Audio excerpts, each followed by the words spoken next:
So now इस article में हम लोग बात करने जा रहे हैं proposal to ban the sale of single cigarettes, मतलब कि सिंगल सिगरेट्स की सेल को बैन करने की बात हो रही है और इससे जो भी स्मोकर्स हैं हमारे कंट्री में उनके ऊपर असर पड़ने वाला है। अब वो असर पॉजिटिव होगा या निगेटिव। गवर्नमेंट ने तो पॉजिटिव असर की बात करी है, लेकिन वो पॉजिटिव भी हो सकता है और निगेटिव भी हो सकता है। तो आइए हम लोग इस पूरे आर्टिकल के बारे में बात करते हैं डिटेल में। ना इसमें फर्स्ट पार्ट में ये बताया जा रहा है कि रिपोर्ट का कहना है कि नेशनल हेल्थ पॉलिसी 2017 के अकॉर्डिंग जो हमारा टारगेट ये है कि 30% टोबैको कंजम्पशन में हमें 2025 तक रिडक्शन कर देना है। तो वो कैसे होगा, वो इन्हीं कुछ पॉलिसीज़ को ला करके किया जाएगा। गवर्नमेंट का ये जो प्लान है कि हम सिंगल सिगरेट्स को बैन कर देंगे, सिंगल स्टिक्स ऑफ सिगरेट्स, मतलब कि जो लोग जा करके 1 या 2 पीस सिगरेट अलग से ख़रीदते थे वो उस पर रोक लगा दी जाएगी।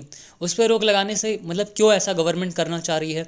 गवर्नमेंट इसलिए कर रही है जिससे कि कैंसर के जो केसेस हैं वो कम हो जाएं और कैंसर रिलेटेड बाकी इश्यूज़ भी हैं, लंग्स कैंसर हैं, लंग्स प्रॉब्लम है, ब्रीदिंग प्रॉब्लम्स हैं, ये सारी प्रॉब्लम जो है कम होती हुई नज़र आए। इसलिए गवर्नमेंट जो है इन सब चीज़ों पे कुछ पॉलिसीज़ लेकर के आ रही है। इन पे टैक्स भी बढ़ाने वाली है, क्योंकि अगर हम डेटा चेक करते हैं तो इंडिया उन कंट्रीज़ में से जहाँ पे ये जो सिगरेट और टोबैको के प्रोडक्ट्स हैं उनकी कॉस्ट सबसे कम पाई जाती है।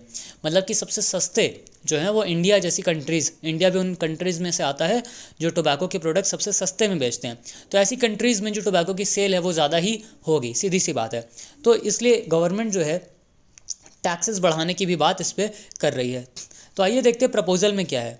पहला तो हमने नए रिपोर्ट के बारे में बताया कि 2017 में ये नेशनल हेल्थ पॉलिसी बनाई गई थी कि 2025 तक 30% टोबैको कंजम्पशन को कम करना है हमें।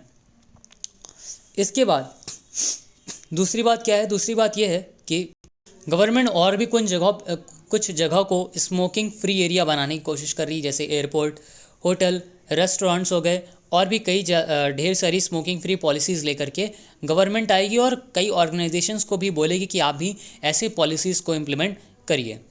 इसके बाद गवर्नमेंट जो है क्या चाह रही है, मतलब ये देख रही है कि ओरल कैंसर जो है वो बढ़ते जा रहे हैं, मतलब माउथ कैंसर्स बढ़ते जा रहे हैं। ये सब क्यों बढ़ते जा रहे हैं?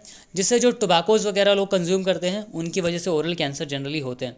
तो कमेटी, मतलब कि ये जो कमेटी है जिसने सिंगल स्टिक सेल पे बैन लगाने की बात करी है, उसने ये भी बोला है कि हम गुटखा और पान मसाला जैसी चीज़ों पे भी बैन लगाएंगे।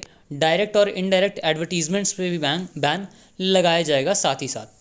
तो ओवरऑल ये एक बड़ा स्टेप होगा हमारे यहाँ पे जो स्मोकर्स हैं और पान मसाला एंड गुटखा खाने वाले लोग हैं उनके लिए। नाउ सिंगल स्टिक सिगरेट पे क्यों फोकस किया गया है, पूरे पैकेट पे क्यों नहीं? इसलिए क्योंकि सिंगल स्टिक जो होती है वो ज़्यादा इकोनॉमिकल होती हैं, उसे ईज़िली कोई भी ख़रीद सकता है। अगर कोई बच्चा है उसको 10 रुपये मिलता है, 10 रुपये ईज़िली किसी को भी मिल जाता है आज के टाइम पे, तो वो जाके आराम से सिगरेट ख़रीद लेता है। ठीक है, अगर वो स्मोकर है या उसे लत लग जाती है तो, और फिर धीमे धीमे इसकी लत बढ़ती जाती है।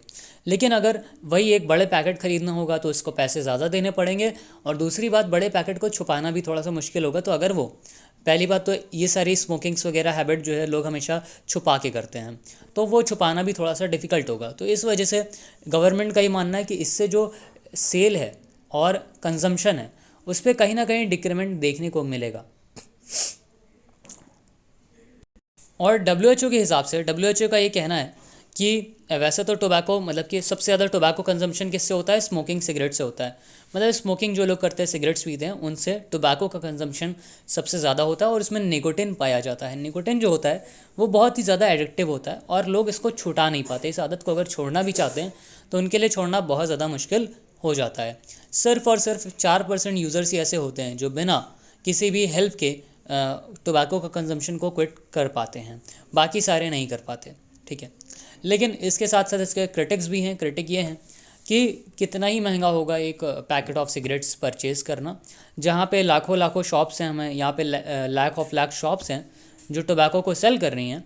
तो अगर एक सिंगल स्टिक सिगरेट पे बैन लग भी जाता है तो ये इम्प्लीमेंट होने में ही बहुत ज़्यादा मुश्किल होगी, इम्प्लीमेंट नहीं हो पाएगा सही से, ऐसा भी लोगों का कहना है। इसके बाद एक इम्पॉर्टेंट चीज़ जो कोट भी की जा सकती है कि 2030 तक लैंसेट की रिपोर्ट का ये कहना है कि 7 मिलियन एनुअल डेथ देखने को मिलेगी स्मोकिंग से, सिर्फ और सिर्फ स्मोकिंग से, और सिर्फ लो और मिडिल इनकम कंट्रीज़ से।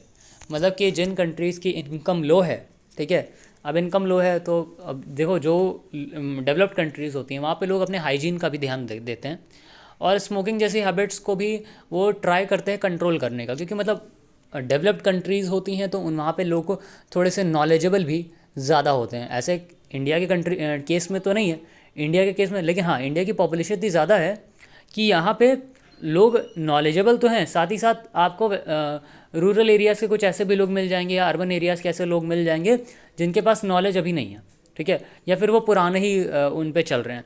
तो फिर उनके लिए ये सब जानना और इम्प्लीमेंट करना थोड़ा सा मुश्किल हो जाता है। वो अपने ही आइडिया को फॉलो करना चाहते हैं कि वो जैसे स्मोकिंग कर रहे हैं वो करते रहेंगे, ड्रिंक कर रहे हैं करते रहेंगे, तो यहाँ पे थोड़ा सा डिफिकल्ट होता है। बट डेवलप्ड कंट्रीज़ में ये रेट थोड़ा सा कम पाया गया है। डेवलप्ड कंट्रीज़ में इसलिए जो डेथ के रेट्स हैं वो भी कम होंगे आने वाले टाइम में as compare to lower middle income countries से कंपैरिजन में।